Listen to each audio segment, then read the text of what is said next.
Well, okay, folks, let's do this. My name is David Parsons, and you are listening to Nostalgia Trap. We are talking about country music today, a definite nostalgia trap for me.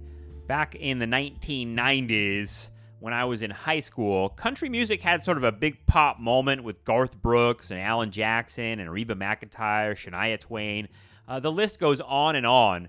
But I was definitely into that music and that culture, and I was going to things like rodeos and county fairs and country music concerts. And, the other part of this is that I was also deeply into Republican Party culture and conservative politics. I've talked about this on the show, I think, many times. I think Rush Limbaugh was a figure of intense influence for me in high school, believe it or not. And country music was connected to all of that stuff. And I always thought of country music as sort of intrinsically conservative. But anyone who knows anything about country music knows that there's a whole range of attitudes in country that you can't really pin down as one thing or another. However, there is this connection. And my guest today is someone who clarifies this whole history for us. He's the author of a book called Cold War Country: How Nashville's Music Row and the Pentagon Created the Sound of American Patriotism. And his name is Joseph Thompson. He is an assistant professor of history at Mississippi State University.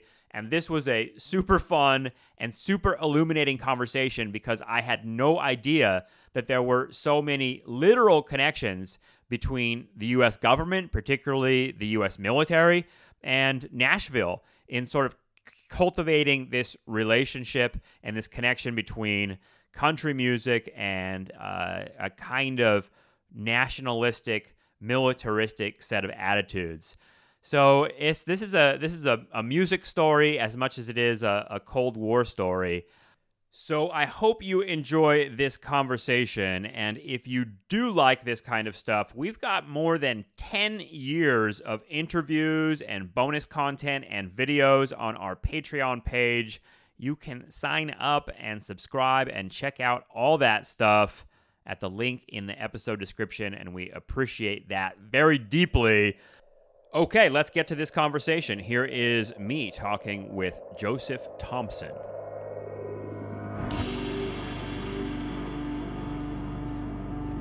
Joseph Thompson, thank you so much for joining me, and welcome to Nostalgia Trap. Well, thanks a lot, David. It's a pleasure to be with you. Your book caught my attention going through the University of North Carolina Press's website, Cold War Country, and I was surprised, or pleasantly surprised, to see that the country in the title of your book refers to country music. So the full title is Cold War Country: How Nashville's Music Row and the Pentagon Created the Sound of American Patriotism.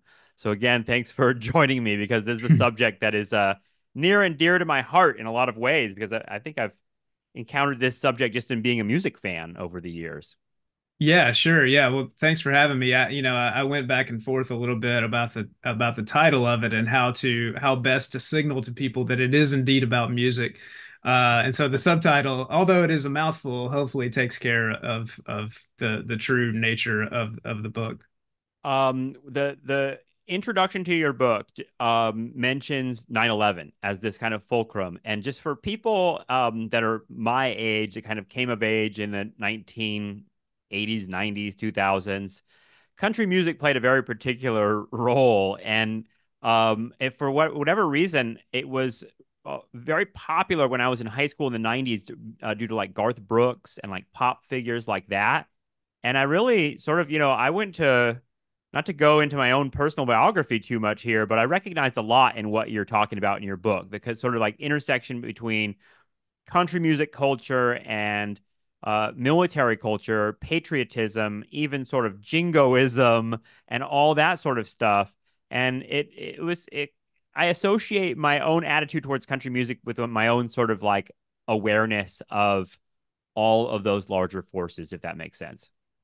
Yeah, absolutely. I mean, there is a kind of stereotype about country music's politics that plays into this idea of the uber patriotic, and we should say patriotism specifically defined as a kind of blanket support for U.S. military action and all the political leanings that go along with that, which I'm guessing we're somewhere around the same age. I too came up in the 80s and 90s and 2000s. So Hmm. um, yeah, being of that age, and seeing those figures who you're referring to, especially people like, the real stereotypical people that might come to mind for folks like Lee Greenwood and Toby Keith. There's assumed sort of partisan politics that goes along with both support for the military and country music, and it all gets wrapped up in these figures. And yes, 9/11, as you suggest, is a kind of pivotal moment for that because country music is remembered as the genre that really comes out in support of the troops. Of course, Toby Keith's "Courtesy of the Red, White, and Blue," the Angry American, does carries the most weight in that sort of theme of country music. And rightly so. I mean, it was a big song. It branded him as a kind of Captain America. That's using his own words, actually, which a moniker that he kind of, or a designation that he kind of came to resent. But Yeah, I he was did gonna earn it, say, yeah, he right? just he just died a couple months ago, That's right? right. Yeah, And he and died back in March, I believe. Yeah, and he did earn it. At the same time, he really doesn't deserve to be pigeonholed as just that. He's a much more complicated figure than that. I But thought he that I was is. just, that I thought that was interesting about his death because considering how much of a like, sort of like I don't know lightning rod of a figure he was in 2002, over that Mhm. song, his death I felt like was greeted in a more muted way, and people were sort of I think going out of their way to sort of point out that he was a more dynamic star than just that kind of that vision. Yeah, absolutely. And this is something that I talk about in the book and have talked about in other venues too. But this that song was written as more or less a kind of um from the not his particular personal point of view, but from a kind of character that he was thinking about, specifically from the viewpoint of his father, who was a veteran, and trying to kind of capture the mood at the moment. And I think he did. I agree. Something I don't get to write about, or I didn't get to write about in the book, just for space and other constraints, was that we remember country music as the genre that was the flag waving genre at after 9/11. But really there were pop stars and rock stars who were coming out and playing these big concerts for America, and doing their own sort of flag waving at that moment. But so then why is it that we just think of country music as that genre that's doing that, and almost solely country music, right? And I think it's, if you buy the argument of the book, it's because there's been this, 50 plus year relationship between the military and country music that has built it into its industry at this point. And so, yes, while pop stars, rock stars, etc., can kind of dip into these themes of patriotism, particularly at times of crises for our nation. It's country music that has that sustained economic, symbolic, political connection to the U.S. military. So that's what your book is about, and not to tell you what your book is about, but Yeah, yeah, no, tracing thank you. that, yeah, that sort of militarization of country music and vice versa is really, to me, I had always thought of it as a sort of natural thing. Like when I was trying to come up with topics to write about when I was doing graduate work in U.S. history, I was watching movies like Full Metal Jacket and Platoon, and seeing the kind of like country music versus rock and roll thing that was going on Yeah. among U.S. soldiers in Vietnam. So maybe we can talk a little bit about that longer history because it seems like I want to know how did country music get so closely associated with the U.S. military. Yeah, absolutely. I mean, just before I get into the real deep history, I do want to reference or go back to your reference to Full Metal Jacket Yeah, because for sure. as you probably remember, or anybody who's listening might remember, the kind of opening credits are the stars, the ensemble cast getting their heads shaved to go into basic training, right?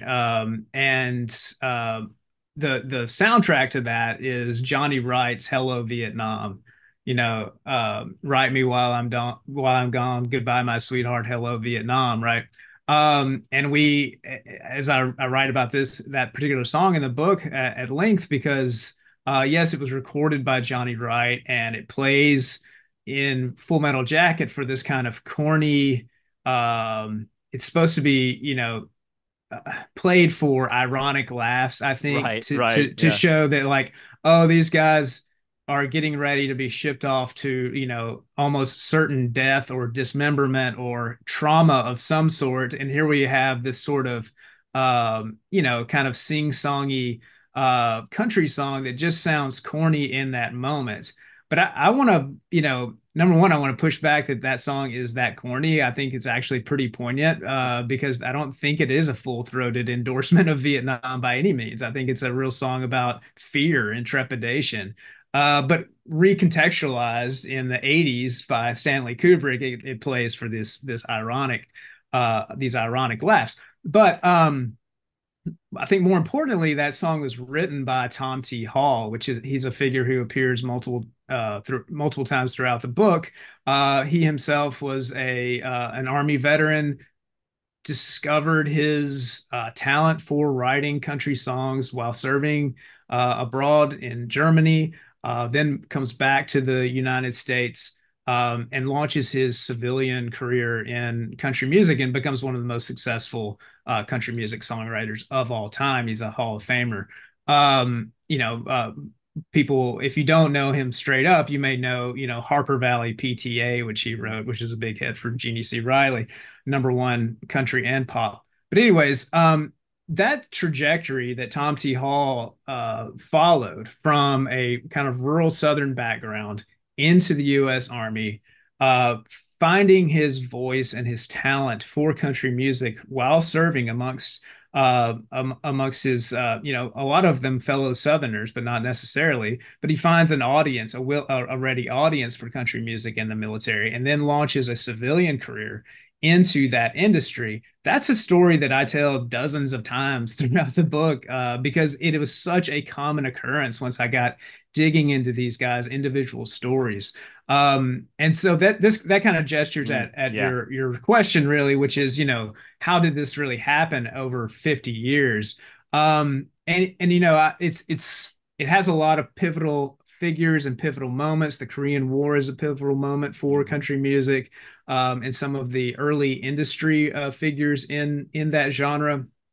But and that's one kind of top-down story that I tell about these big economic players, people like Connie B. Gay, who we can talk about if you want. Sure. I mean, I'm kind of interested in sort of Yeah, like, I don't know, the evolution of country music itself. Like what, how does country music go from because this has happened in other genres too, where there's sort of like a wide range of types of music, and then it gets sort of branded into one thing. And so like, at what point does the U.S. military and country music converge, both thematically and practically? Because part of it is like, I mean, I'm looking at these like, I don't know, thinking about like the Harry Smith folk anthology, that old yeah, folk music, and just sure. where country music comes from is just so much weirder and deeper and darker, and touches on so many like themes of like rebellion and spirituality and things like that. How does it get pigeonholed into, Yeah. music that's about the U.S. Army? Because that part of it is just sort of like, it's sort Yeah. of disappointing in terms of the artistic possibilities of the genre. But it's also kind Yeah. of like, God, how did that happen? Because I don't know, Mhm. in a lot of ways, country music I think of as the roots of country music, and I know there's no real authentic country music, but I often think of it as rebellious, and I often think of it as like Mhm. counter to a lot of the values of the federal government and the U.S. military. Yeah, I mean, you kind of nailed it there by saying there is no like authentic Right. country. We want to be sure and claim, and make that clear is that we're not saying that there's real country and then there's fake country, because really country music is embedded with pop music from the jump. Um, so it's not to say that it somewhere back in time, there Yes. exists this like pure folk form. Although I guess, somewhere back there is, but we can't really trace that very well in a kind of modern pop music studies sense. That's the job of folklorist, I think. Yes. For me, for a historian of popular music, you start to go back to country music's history, and it's embedded with pop music from the very beginnings.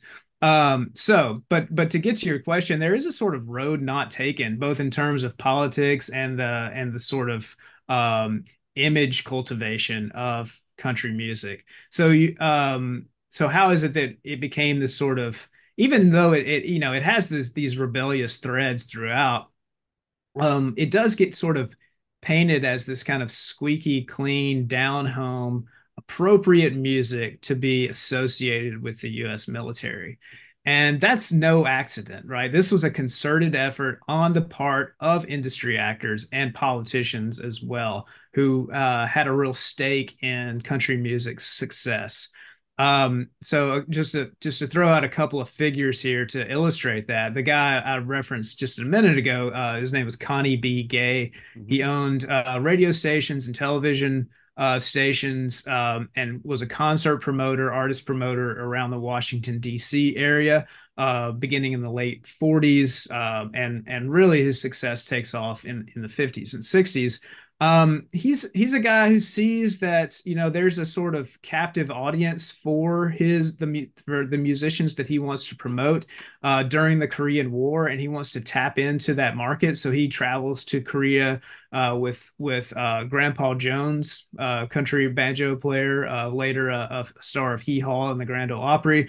But at this point, he was just trying to get it established and make a living. So that they go abroad to Korea, play for tens of thousands of U.S. and UN troops, and Connie Gay kind of gets clued in, like, oh, this is essentially a captive market for our musicians if we can get more and more of them over there. And so he begins booking more tours, making sure that U.S. soldiers are getting the very best in his idea of what country music is. Of course, that coincides with the artist that he actually manages, because he is a businessman at heart. So he's interested in getting his artists in front of them, and then eventually selling more records for those artists.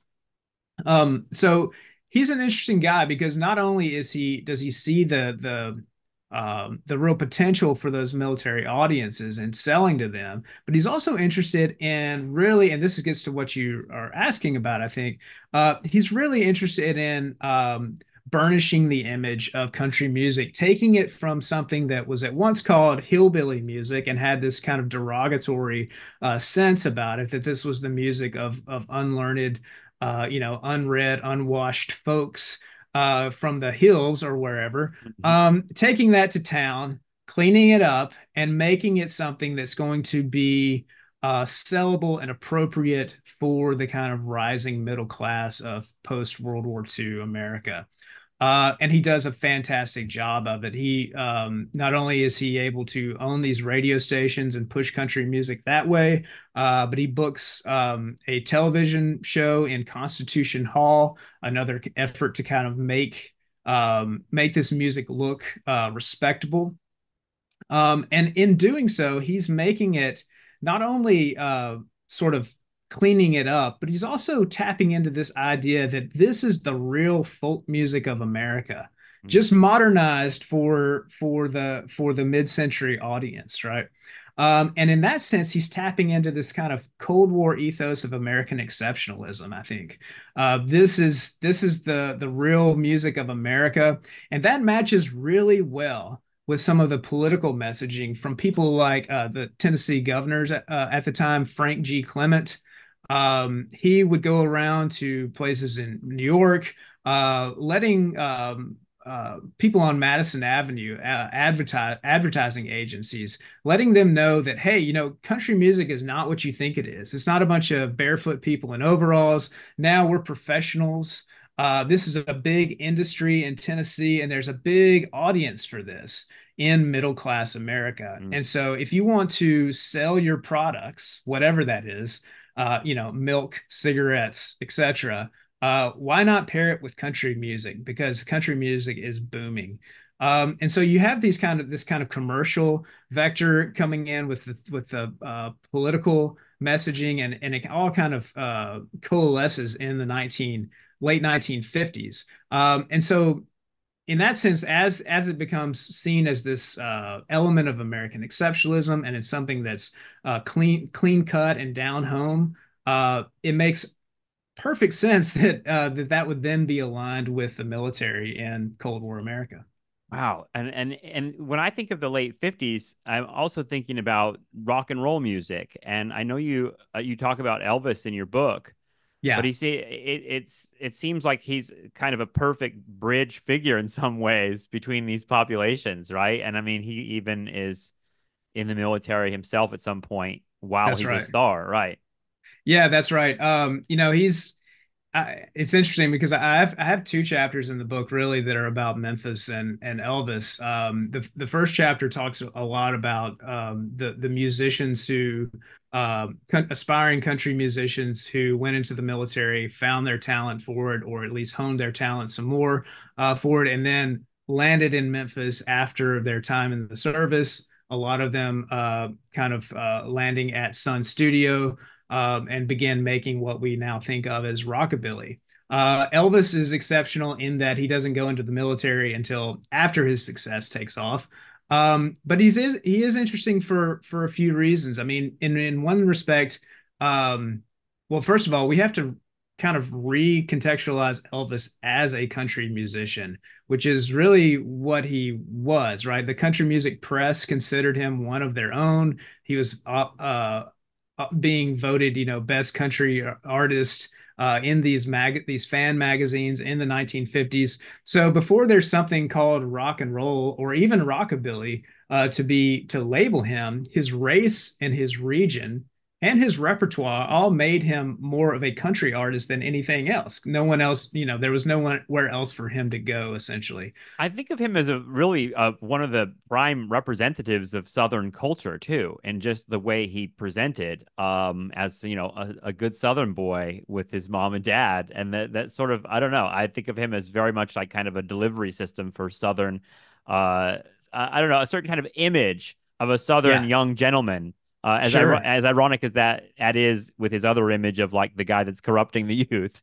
Yeah, I mean, this is that, that dichotomy that Elvis lived within, which is, yes, on the one hand, he's supposedly corrupting the morality of America's youth, and at the same time, he's this like church-going, gospel-singing mama's boy.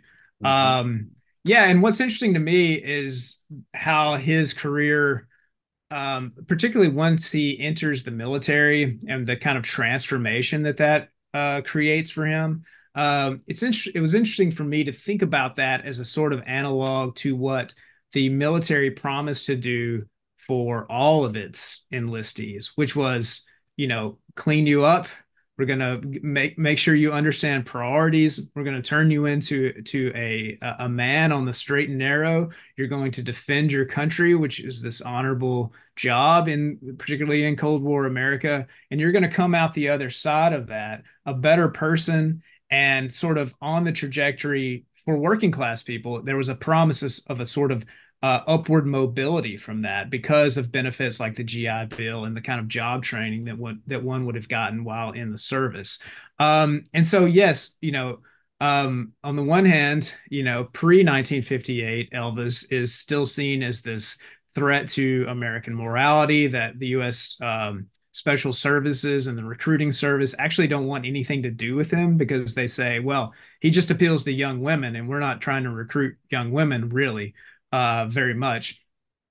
And we don't know what to do with him. He's Mhm. essentially just too rebellious for them to try to kind of hem in and make a spokesman for recruitment that kind of is beyond their imagination at the time. Mm. Jump ahead 2 years after his service, and what's the first film he makes after the service is GI Blues, and GI Blues is produced in conjunction with the U.S. Defense Department.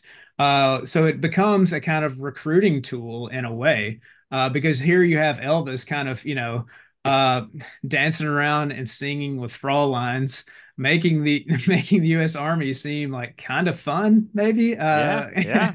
And yeah, and so it's a They did the complete. same with some of the hippie stuff later on in the 60s and 70s. They tried to I don't know, capitalize a little bit on a counterculture image, ironically enough, and that the rebels were on motorcycles and in the U.S. military. And Right. that there's I feel like they were trying to catch up with whatever the trends were. That's right. Some I mean, respects, yeah. especially in the 50s, there's a recruitment lull, so there's a need for people, Mm-hmm. and so whatever they can do to kind of cast a wide net and get a lot of people interested in military service, they're going to do it. Which actually picks up on another big theme of the book, which is country music's role in military recruitment, right? Um, they're in the mid 1950s, they began creating these recruitment programs which feature country music. Some of them actually make the jump to television. And so you turn on your television or turn on your radio. And even if you weren't necessarily listening to a country station or a country programming at that time, um, you might have caught a 15-minute uh, public service announcement that sounds like a country radio show. Mm. One of them was Country Style USA, and this was produced by Owen Bradley, one of the great country music producers of all time, on Music Row in Nashville, and he's making these country music recruitment programs for the U.S. Army and Air Force recruiting service. Wow. So it's like it gets explicit at some point. Absolutely. Yeah. I mean, there's no denying you don't have to like kind of put on your cultural analysis hat and Right. think deeply about this. Like it's literally right there in black and white and concrete.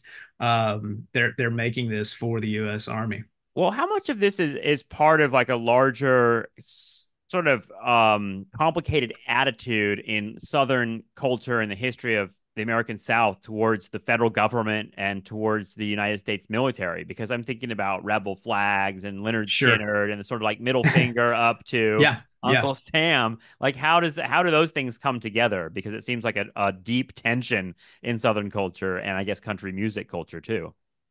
Yeah, and this is where I might put on that cultural analysis hat Right. actually, Okay. because and in some regard this is really where I started, because I started this project with trying to answer a political question with a cultural historian's training, and that political question is about this kind of seemingly paradoxical relationship that the South has with the federal government, particularly a conservative white South, um, that is often kind of stereotyped as being, anti-big government, sometimes to the point of being anti-statist.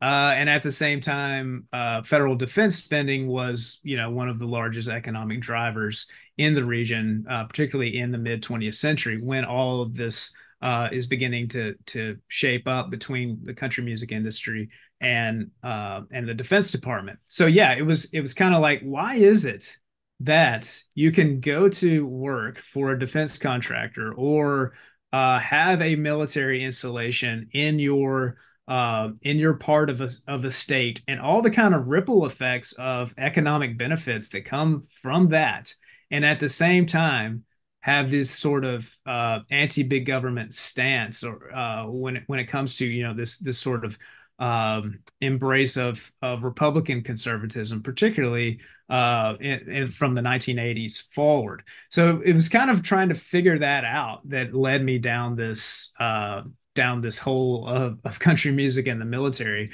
because I figured that if you've got that much military spending in a region, it's got to have had a cultural impact. And Hmm. so country music was the way into that once I found these explicit connections, right? So to get back to your question though, in my reading of this, country music does a job of sort of making the military seem down home, as if it is part of Southern culture. Now, this is not to say that country music is exclusively a Southern phenomenon, right? Nor is it a exclusively white phenomenon. We're not saying that at all. But when it comes to the country industry, it is located in Nashville, Tennessee, and it has been dominated by white artists and business actors. So, yeah, there's a way in that I think country music made the military seem a part of regional culture Yeah. rather than this intrusion of the federal government into people's lives. And yet So everyone in the military is not a country music fan, no, obviously, absolutely right? not. No, no, no. And yet I do associate that music with a sort of, it's interesting because I like it, as in the one sense it feels like a good strategy, Yeah. on the other sense I'm kind of like how effective is it because I think one of the points that you're making is an economic one, right? The idea Yes. of upward mobility and the idea of the U.S. military as a central machine for that. But it's not just in Southern culture or in Southern regions where that happens, right? No. And so I guess I'm just thinking about like the other demographics and Yeah. other like where are the other genres of music in the U.S. military? Yeah, well, they're there for sure. I mean, this is not to say there's only country music Mm-hmm. in the entertainment or the recruitment programming, not at all. Although Mm-hmm. you won't get like R&B or soul music recruitment until the 1970s. Crazy. Um, Wow. yeah, that I mean they would have they had R&B and jazz musicians for sure in military entertainment.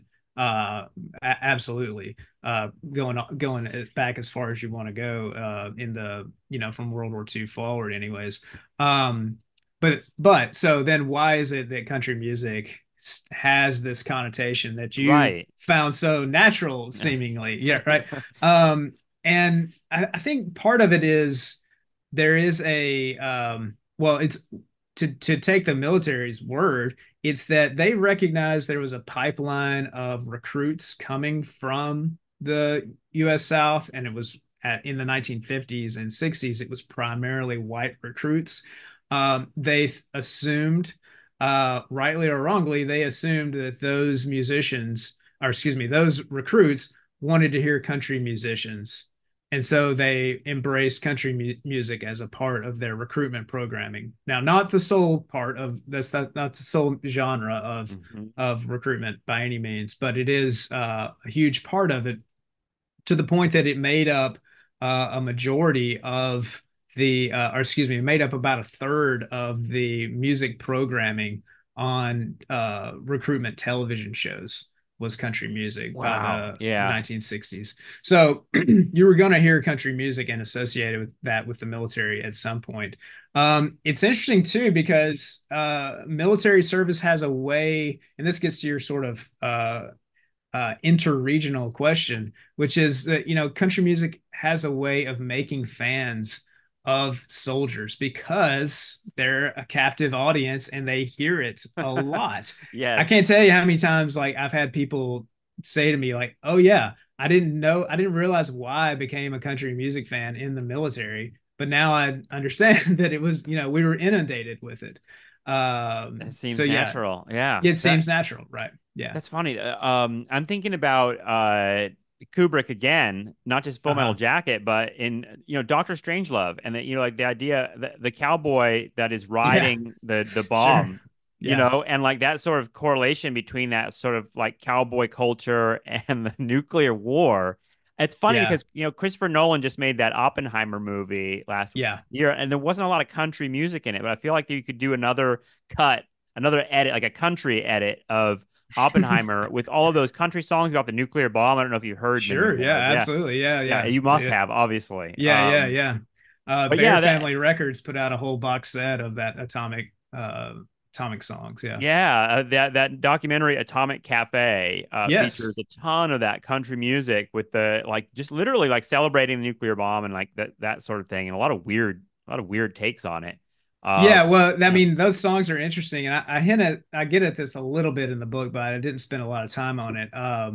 But it's interesting to see the sort of evolution in country songwriters' feelings about the bomb through those Mm-hmm. songs, right? Mm-hmm. So at first it's Fred Kirby's, Atomic Power, and it's, oh no, what have we done? We've unleashed the power of God. And then flash forward to like the Louvin brothers, and it's like, get ready, because it's gonna happen, right? It Right. goes from being this sort of theoretical take on what atomic power is to It's imminent doom, it's like the right? five stages of grief in country music takes on atomic bombs. That's I want right. Yeah. I wonder what you think of that sort of image because I feel like that image of Slim Pickens in Doctor Strangelove as like the kind of like the ignorant American, ignorant jingoistic American is envisioned so much in American culture as having a Southern Mm. accent, right? Yes. And I think Yeah. this was part of the revulsion, and I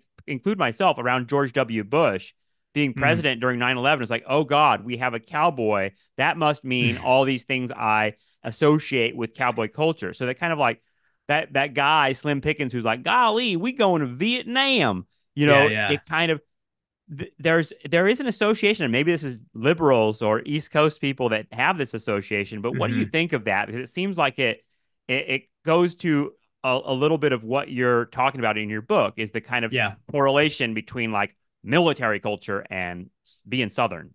Yeah. Well, a couple of things. First of all, there is a sort of sometimes the not only does the Southern accent and particularly the cowboy code as Southern or Southwestern, in the case of some parts of Texas, and the Southwest, but there's also an assumed hyper masculine quality to that, I Yeah, think, yeah, which I think we should recognize, because it's not just about being ignorant, but it's about being a particular kind of man who is willing to, do the hard work, right, right.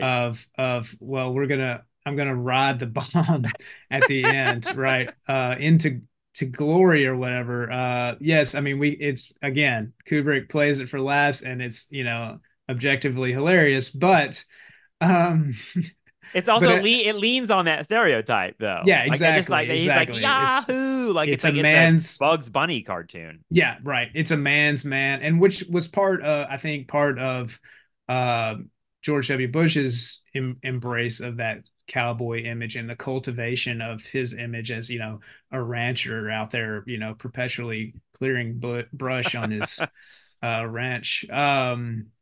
And the kind of swagger that comes along with that, Yeah, and Uh, how easy it was mhm. for the liberal class to like sort of project a whole lot of shit on A- that, Absolutely. If there is a sort of innate connection between that image of manhood and country music, and I'm not going to say it's not there, but I think it's really unfair to country music, which I hope comes across in the book, because what I'm not doing is saying that all these musicians and business actors were 100% behind the military at all times. Absolutely not. The political spectrum within country music, particularly its artists, is as wide as any other genre or industry, right? You wouldn't say like, oh, well, all plumbers think this way. Well, Right, no. right. Right. So they're not all country musicians are feeling, particularly jingoistic, even if our kind of popular conceptions of that music feed into those stereotypes. And Kubrick, apparently, from our conversation, we've uncovered that Kubrick had this He totally fixation did. on Yeah, that. now I'm gonna Yeah, think, yeah. is it in Eyes Wide Shut? It's got to be there somewhere. That's funny. Yeah. Well, I mean, I'm thinking about like Steve Earle, like someone like that. Yeah, yeah. He had a very controversial song after 9/11. Sure, the John Lennon. Yeah. Yeah. And I mean, I Yeah. remember as a person who was like sort of, I don't know, always liked country music, but was also sort of disturbed by like the Toby Keith stuff. Yeah. Steve Earle was a hero at that time because he kind of represented a different vision of what Southern man could have an attitude towards 9/11 and the war on terror. Absolutely. And I mean, those kinds of figures are sprinkled throughout the book. I mean, there is no like kind of blanket endorsement of the military from an artist perspective, anyways. It's not a, a unanimous voice of country music by any means. One of the distinctions I try to make throughout the book is kind of pointing out the difference between individual artist politics and the politics of the industry. So the politics of the industry want Mm, to align with political power, whatever, excuse me, wherever that is leading them. Um, when Nixon's president, they love Nixon. When Carter's president, they love Carter. When Reagan's president, they love Reagan, right? funny. Yeah. So they find that the conservative politics obviously is going to play a better to the demographic that they've cultivated as their key listening and record buying audience. But that's at an industry level. At the artist level, I mean, there is no one take to say Right. this is Right. country music politics. And to go back to Kubrick and an earlier part of the conversation with Tom T. Hall, right? He then writes "Mama Bake a Pie, Daddy Kill a Chicken" and releases that in 1971, which is like to me like one of the most beautiful anti-war songs ever written. Mm. And that's getting played on country radio, probably at the same time as Okie from Muskogee and these kind of backlash anthems against the peace movement. That's funny. I wrote about GI coffee houses, some of which Sure, yeah. some of them were in the southern states, and one of them was in Columbia, South Carolina, a place where they were very interested in U.S. military projects, and there was just money pouring in. So, like For sure. part of the like opposition to the anti-war movement being present in their town was just purely economic. They're just like, Absolutely. You yeah, had Mendel Rivers from South Carolina, there like you go. bringing, yeah, there's some quote about Mendel Rivers that if he brought another naval base to South Carolina, the state would sink into the Atlantic. Right. Yeah, I mean, they recognized the kind of federal spend. Those politicians recognized the kind of federal spending that would play well with their constituents and keep them getting elected, and that's what drew them to that kind of robust embrace of the defense industry, I think.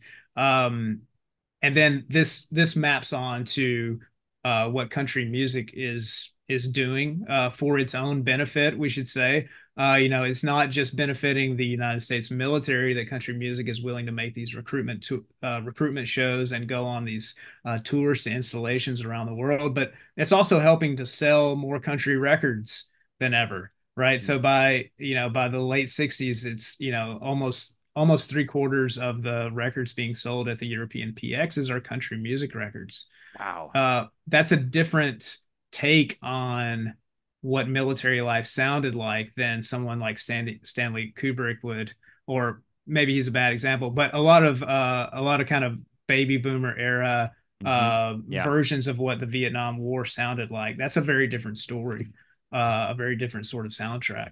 Yeah, Mm.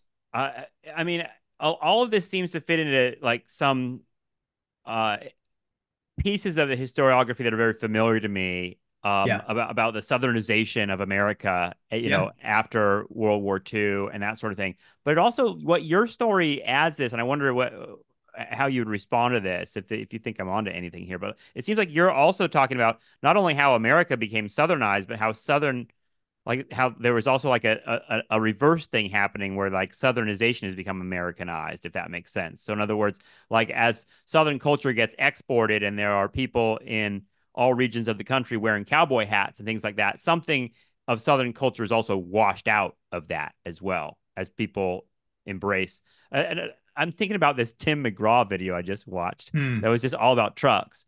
And I was like, Uh-huh. this is just a truck commercial, like I don't know how I draw the connection from this to Southern culture. It's just a truck commercial, and everyone loves their truck, and like F-150s are the most Sure. popular vehicle in America, and that sort of thing. I don't know. I think Right. I'm thinking about the push and pull. You mentioned all those presidents of, Jimmy Carter and Bill Clinton and all those like Southern presidents, and Sure. sort of like how Southern are they? And I guess it's calling to a kind of, I don't know, another mistake in trying to make an authentic Southern culture. Yeah, yeah. I mean, there It's a there is shift in how things have been perceived, I feel like. yeah, there I mean, because country music kind of skyrockets in popularity well, in a couple of different spots across the late 20th century, one of them being the late 70s and the kind of rise of what is called redneck chic. Mm. My great historian at UNC, Amanda Martinez, wrote an article called Redneck Chic. You might check that out Yeah, for sure. about this phenomenon and the This is kind like of the urban cowboy yes, era, absolutely. right? Yep, Yeah. yep, yep. So urban cowboy, the kind of the explosion in popularity of outlaw country just prior to the urban cowboy phase. So there's just this kind of, it seems like it's cool to have cowboy boots and all that. What's Well, interesting for yeah, my even Elon Musk is wearing a cowboy hat. You know what I mean? Like, I guess that's part of what I'm talking about. Is there's this kind of like grabbing, it's like a cheap appropriation. Like, I'll just grab some icon well, of Southern culture, and that'll mhm. make me an American or something like that. Absolutely. Yeah. Okay, so yeah, so I think and I think what the story that I'm telling about the genre's connection with the military is one of the reasons that that cowboy hat reads as American. Um, Yeah. right. Because there is a it goes from being a sort of regional identity marker to a national identity marker. hmm And we've recognized that as, kind of the rise of into power of Sunbelt politicians, whether that's Bill Clinton or really whether you're in Southern California, whether it's Ronald Reagan, right? Yeah. I mean, Right. he too wore the hat and rode the horse and all that. Um, In right. movies and in real life. Yeah. That's right. So it the cowboy reads as American that way, and so it sort of nicely maps onto the imagery that country music has to offer too.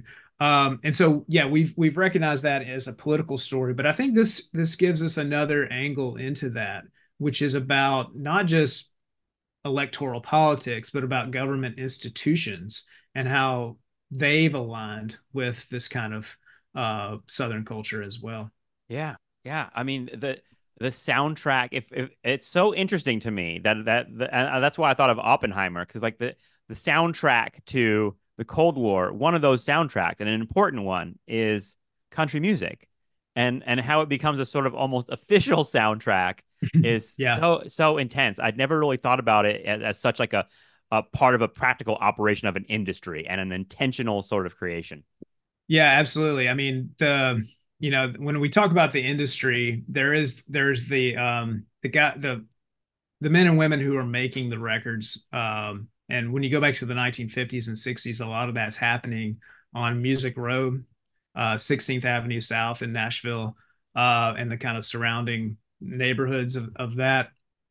And they're still there today. I was literally in Nashville yesterday doing research at Vanderbilt for a new project. And I drove down Music Row, and it's just Sony Publishing, et cetera. It's just they're all Right. still there. But that's one part of it. The other part is that they're recognizing that if they're going to make a real concerted effort to get the records that are being made on Music Row into people's hands and take their money, they're going to need an organization that's going to kind of get everybody's ducks in a row and make country music a formidable genre that can compete with pop and rock and roll. And this is where the Country Music Association is born in 1958. You've probably, even if you're not a big country music fan, people may have heard of the CMA Awards Oh yeah. that are still televised today. We just had CMA Fest back in June in Nashville. So the Country Music Association, CMA, gets founded in 1958. That guy, Connie B. Gay, is the founding president of that organization.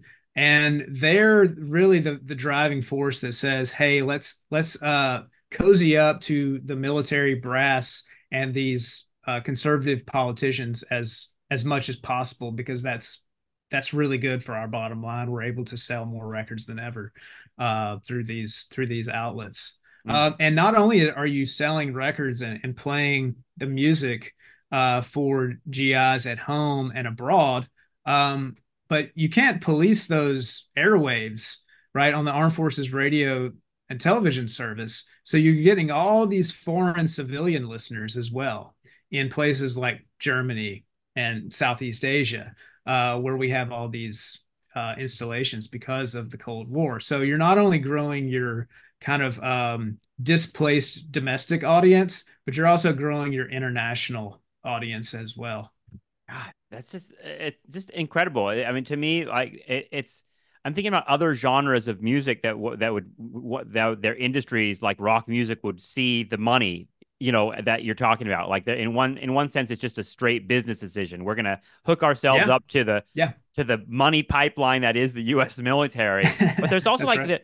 there's an image risk in that inherent in that, right? And I think it's sort of Well, like how could I be a rock star singing about the USA dropping bombs? And yes, like, yeah, absolutely. Yeah, yeah. So it doesn't fit for rock and roll, right? right, Yeah, it doesn't work. It's why or really the kind of alternative route that country music didn't go down, but that the folk music revival did go down, which then comes to your book, right? And the kind of musicians who are playing in those GI coffee houses. right, That's the real counterculture. That's the sound of dissent. But country music is seen as the sound of, you know, uh, down home middle America. yeah. Yeah. Its values somehow align with the U.S. military more readily. Would you say that?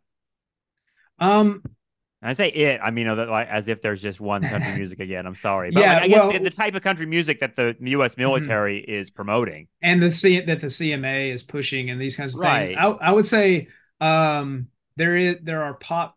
I think pop music works just fine because pop music, particularly back in the 50s and 60s, tends to play it safe.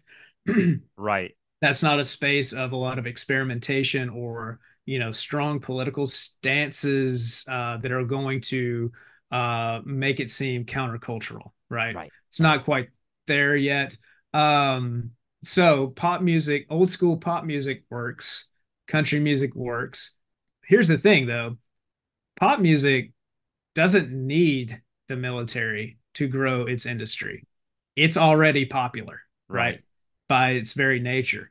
Country music needs all the help it can get in the 19th, particularly in the late 1950s and early 60s, when the CMA is forming, when they're battling rock and roll for young listeners. Right. And they decide, you know what, we're not going to be the genre of rebellion. We're going to lean into being the genre of middle America for maybe, middle-aged women.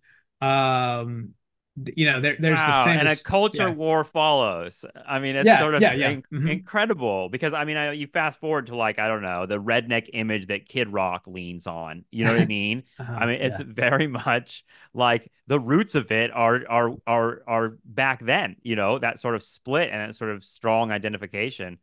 Yeah, Yeah. he's a whole nother conversation, I think.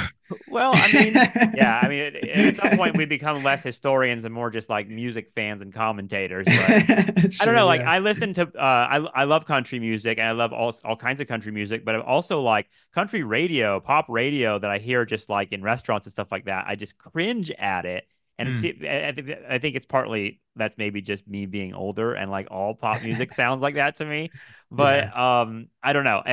To me, like I think that's part of what was heartbreaking about 9/11 is watching country music so closely tied to this when I Mm. appreciated country music as a much wider set of music and art and all that, if that makes sense.